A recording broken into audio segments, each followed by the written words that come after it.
देखिए हम लोग पढ़ेंगे गुणनखंड प्रमेय के बारे में, जिसे इंग्लिश में फैक्टर थ्योरम कहते हैं। इसके पहले हम आपको शेषफल प्रमेय के बारे में बताए हैं। अगर उस वीडियो को नहीं देखे हैं तो पहले उस वीडियो को देखिए, तब इसको देखिए, तब आपको ये समझ में आएगा। तो चलिए हम समझाते हैं कि गुणनखंड प्रमेय जो है क्या होता है। देखिए हम एक कुछ एग्जाम्पल लेकर के आपको हम समझाते हैं कि गुणनखंड प्रमेय क्या होता है। 3 15 का एक गुणनखंड है कि नहीं, है कि नहीं, ये आपको चेक करके बताना है कि 3 जो है 15 का एक गुणनखंड है कि नहीं से। तो देखिए हम क्या करते हैं, गुणनखंड पता करने के लिए हम क्या करेंगे, 15 में इस 3 से भागा देंगे तो 3 5 15, शेषफल क्या आ गया 0। तो हम कह सकते हैं कि 3 जो है 15 का एक गुणनखंड है। गुणनखंड क्या होता है अगर नहीं जानते हैं तो इस पर भी हम वीडियो बना दिए हैं, पहले उस वीडियो को देखिए कि गुणनखंड क्या होता है, तभी समझ में आएगा। देखिए हम समझा देते हैं आपको। गुणनखंड जो है वैसी संख्या होती है जो दी हुई संख्या को पूर्णतः विभाजित कर दे। यानी कहने का मतलब है कि इस संख्या में अगर इससे भाग देंगे तो पूरा ही कट जाएगा, यानी शेषफल कुछ नहीं बचेगा। तब हम कह सकते हैं कि ये जो संख्या है इसका एक गुणनखंड है। ठीक है, अगर हम इससे इसमें भाग दिए और शेषफल 0 नहीं आकर के कुछ और आ गया, जैसे 1 2 3 4 आ गया डॉट डॉट, तो हम फिर कहेंगे कि ये जो है इसका गुणनखंड नहीं है। गुणनखंड वही होता है जो दी हुई संख्या को पूर्णतः विभाजित करता है, यानी शेषफल 0 आ जाता है। ठीक है, तो हम देखिए 15 को लिख सकते हैं 3 गुना 5, 3 गुना 5 प्लस 0, यानी भाज्य बराबर भाजक गुना भागफल प्लस शेषफल। ठीक है, तो हम देख रहे हैं कि शेषफल 0 है, इसका मतलब है कि 3 जो है 15 का एक गुणनखंड है और 5 भी जो है 15 का क्या है, एक गुणनखंड है। ठीक है, अब देखिए अगर हम कह दें कि 3 16 का एक गुणनखंड है कि नहीं, तो आप क्या करिएगा, पहले हम भाग देंगे, 16 में 3 से भाग देते हैं, 3 5 15, शेषफल कितना रहा 1 आ रहा है। तो हम कहेंगे कि 3 जो है 16 का एक गुणनखंड नहीं है, क्योंकि जब हम 3 से इसको हम भागा दे रहे हैं इसमें तो शेषफल 1 आ रहा है। तो शेषफल जब आ रहा है तो इसका मतलब है कि गुणनखंड नहीं है। गुणनखंड तो वैसी संख्या होती है जो दी गई संख्या को पूर्णतः विभाजित करती है, लेकिन पूर्णतः विभाजित नहीं कर रहा है, इसमें शेषफल बच रहा है। तो हम कहेंगे कि 3 जो है 16 का एक गुणनखंड नहीं है। देखिए यहाँ पे लिखिए 16 बराबर 3 गुना 5 प्लस 1 हम लिख सकते हैं। तो हम देख रहे हैं कि 3 से इसमें भागा दे रहे हैं तो शेषफल 1 बच रहा है, यानी ये गुणनखंड नहीं होगा। 5 भी देखिए, 5 से इसमें हम भागा दे रहे हैं 16 में तो शेषफल 1 बच रहा है, तो 5 भी इसका गुणनखंड नहीं होगा। ठीक है, देखिए 4 का गुणनखंड बताइए। तो देखिए 4 1 से पूरा कट जाएगा, 2 से पूरा कट जाएगा और 4 से पूरा कट जाएगा। तो हम कह सकते हैं कि 4 का जो गुणनखंड होगा वो 1 होगा, 2 होगा और 4 होगा। 3 दे देगा, कहेगा बताइए 3 इसका गुणनखंड है कि नहीं, तो 3 नहीं होगा गुणनखंड। देखिए यहाँ पे 4 को अगर हम 3 से भागा देंगे तो 3 1 3 1, तो जब 4 को हम 3 से भागा दे रहे हैं तो शेषफल कितना बच रहा है, 1 बच रहा है। तो हम कह सकते हैं कि 3 जो है इस संख्या को पूर्णतः विभाजित नहीं कर रहा है, इसका मतलब है कि ये जो है गुणनखंड नहीं है इसका। तो आप समझ गए होंगे कि गुणनखंड वही संख्या होती है जो दी गई संख्या को पूर्णतः विभाजित करता है। कहने का मतलब शेषफल 0 आना चाहिए। ठीक है, यहाँ देखिए एक एग्जाम्पल हम लिए हैं जिससे हम आपको समझा सके गुणनखंड प्रमेय क्या होता है।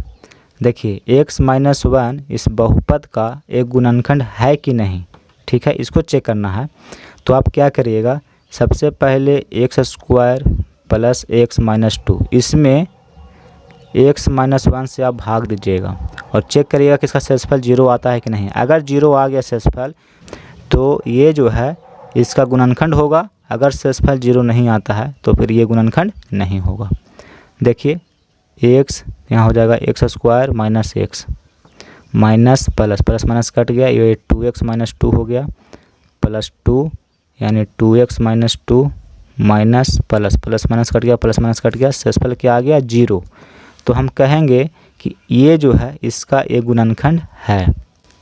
तो गुणनखंड ज्ञात करने के लिए यानी गुणनखंड चेक करने के लिए हम क्या किए, भाग विधि का इस्तेमाल किए, यानी कि इसमें इससे भाग दिए और देखे कि इसका शेषफल क्या आया। अगर 0 आया तो गुणनखंड है, अगर 0 नहीं आया तो गुणनखंड नहीं है। तो इस प्रकार हम चेक किए। तो ये हम चेक किए भाग विधि से। अब देखिए एक होता है गुणनखंड परमेय। गुणनखंड परमेय से भी हम चेक कर सकते हैं कि ये जो है इसका गुणनखंड है कि नहीं। तो देखिए x माइनस 1 ये दिया हुआ है, तो इसको हम क्या करेंगे, कितना बराबर हम 0 मान लेंगे। तो x बराबर ये माइनस 1 इधर आ जाएगा तो ये प्लस में 1 हो जाएगा। अब हम क्या करेंगे कि इसका शेषफल हम निकालेंगे। तो शेषफल निकालने के लिए हम आपको बताए हैं कि इस बहुपद में x का मान हम 1 रखेंगे, यानी कि ये क्या हो जाएगा p1। p1 का जो भी मान आएगा उस शेषफल होगा। इसमें p1 का जो भी मान आएगा उस शेषफल होगा। अगर शेषफल 0 आ गया तो ये गुणनखंड होगा, अगर 0 नहीं आया शेषफल तो फिर ये गुणनखंड नहीं होगा। ठीक है, तो p1 बराबर हम निकालते हैं इसमें। तो 1 का स्क्वायर प्लस 1 माइनस 2, तो 1 प्लस 1 माइनस 2, 1 1 2 माइनस 2 बराबर 0। देखिए जब हम शेषफल निकाले तो शेषफल कितना आया, 0 आया। तो हम कह सकते हैं कि ये जो है इसका एक गुणनखंड है। तो यही होता है आपका गुणनखंड परमेय। इससे बनाइए चाहे इससे बनाइए, प्रश्न जैसा कहेगा वैसा आपको काम करना होगा। अगर कहेगा कि गुणनखंड परमेय से चेक करिए कि ये जो है इसका गुणनखंड है कि नहीं, तो फिर आपको ऐसे करना होगा। अगर कुछ नहीं बोला तो आप भाग विधि से भी चेक कर सकते हैं कि ये गुणनखंड है कि नहीं इसका। तो गुणनखंड परमेय यही होता है। गुणनखंड परमेय को समझाने के लिए हम एक और एग्जाम्पल लिए हैं। देखिए 2x माइनस 1 इसका एक गुणनखंड है कि नहीं। तो सबसे पहले हम भाग विधि से चेक करते हैं कि गुणनखंड है कि नहीं। तो यहाँ देखिए क्या करेंगे, 2x माइनस 1 है और ये आपका दिया हुआ है 6x³ minus x square minus 5x plus 2। इसमें इससे भाग देते हैं। अगर शेषफल 0 आ गया तो ये गुणनखंड होगा, अगर शेषफल 0 नहीं आया तो फिर ये गुणनखंड नहीं होगा, ये हम जानते हैं। चलिए इसको हम भाग देते हैं आगे। ये हो जाएगा 3x स्क्वायर, तो इतना में इतना से गुना करेंगे तो ये हो जाएगा 6x³ minus 3x square, minus हो जाएगा, ये भी प्लस हो जाएगा, प्लस माइनस कट गया। 3x स्क्वायर में x स्क्वायर घटेगा तो बचेगा 2x स्क्वायर। बाकी ये बचा हुआ है इसको यहाँ पे उतारते हैं, माइनस 5x प्लस 2। 2x है यहाँ 2x स्क्वायर है तो यहाँ लिखेंगे प्लस x, तो हो जाएगा 2x square minus x minus plus, plus minus cut गया। माइनस 5x में x को जोड़ेंगे तो माइनस का 4x प्लस 2, माइनस 4x है यहाँ पे 2x है तो लिखेंगे यहाँ पे माइनस 2, तो हो जाएगा माइनस 4x प्लस 2। ये प्लस ये माइनस, प्लस माइनस कट गया, प्लस माइनस कट गया, शेषफल क्या आया, 0 आ गया। तब हम कहेंगे कि ये जो है इसका गुणनखंड है। ठीक है, इसको ऐसे हम लिख सकते हैं 6x³ minus x square minus 5x plus 2 बराबर 2x minus 1 into 3x square plus x minus 2 plus 0। देखिए भाज्य बराबर भाजक गुना भागफल प्लस शेषफल। ठीक है, शेषफल 0 आया है तो 0 लिखे हैं। तो हम देख रहे हैं कि इससे इतना में जब हम भाग दे रहे हैं तो शेषफल 0 आ रहा है। इसका मतलब है कि ये जो है इसका एक गुणनखंड है और ये भी जो है इसका क्या है, एक गुणनखंड है।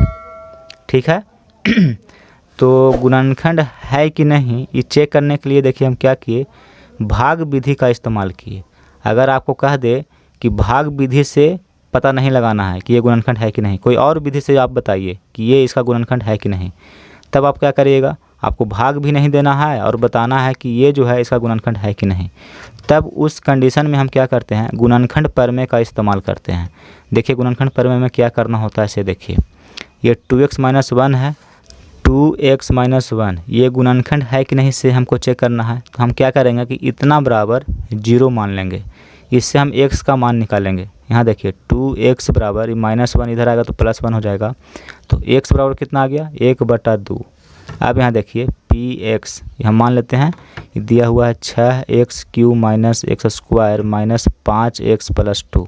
ठीक है, इसी का कह रहा है कि ये गुणनखंड है कि नहीं। तो देखिए अब हम क्या करते हैं, इसका हम शेषफल निकालेंगे। तो हम शेषफल कैसे निकालते हैं, शेषफल पर में हम आपको पढ़ा चुके हैं। ये x का जो मान हम इसमें रखेंगे यानी कि p1/2, p1/2 का जो भी मान आएगा वो क्या आएगा, शेषफल आएगा। ये हम आपको शेषफल परमेय में पढ़ा चुके हैं। तो जहाँ जहाँ x है उसके जगह पर हम क्या रखेंगे, 1/2 रखेंगे।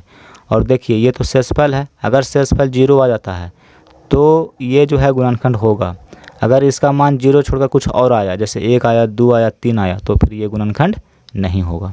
तो यहाँ देखिए 6 गुना 1/2 इसका होल क्यूब माइनस 1/2 का होल स्क्वायर माइनस 5 गुना 1/2 और प्लस 2 है तो प्लस 2। अब इसको सॉल्व करिए। 6 गुना 1 का होल क्यूब कितना होता है, 1 होता है, और 2 का होल क्यूब है यानी 2 का पावर 3 है तो क्या हो जाएगा, 8 हो जाएगा, माइनस 1/2 का स्क्वायर यानी 1/4 माइनस 5 में 1 से गुना करेंगे 5/2 और ये क्या है, प्लस 2 है। 2 से दोनों कटेगा, देखिए 2 तिया 6 और 2 चौका 8 यानी कि 3 में 1 से गुना करेंगे तो 3/4 माइनस 1/4 माइनस 5/2 और प्लस 2। इसको हम सॉल्व करते हैं यहाँ पर। 3/4 माइनस 1/4 माइनस 5/2 प्लस 2, इसके नीचे 1 छिपा हुआ है तो 4 और 2 इस सबका एलसीएम निकालिएगा तो 4 आएगा और सॉल्व इसको करिएगा तो ये हो जाएगा 3 माइनस 1 माइनस 10 प्लस 8। यहाँ देखिए 3 और 8 कितना होता है, 11 माइनस 1 और माइनस 10 दोनों को जोड़ देंगे तो -11 हो जाएगा और बटा में क्या है, 4 है यानी 11 में से 11 गया 0/4, 0 में किसी संख्या से हम भाग देंगे तो क्या आएगा, 0 आएगा यानी P 1/2 इसका मान क्या आया, 0 आया यानी शेषफल 0 आ गया। तो हम कह सकते हैं कि ये जो है इसका एक गुणनखंड है।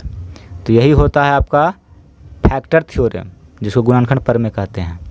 तो आप समझ गए होंगे कि गुणनखंड प्रमेय क्या होता है।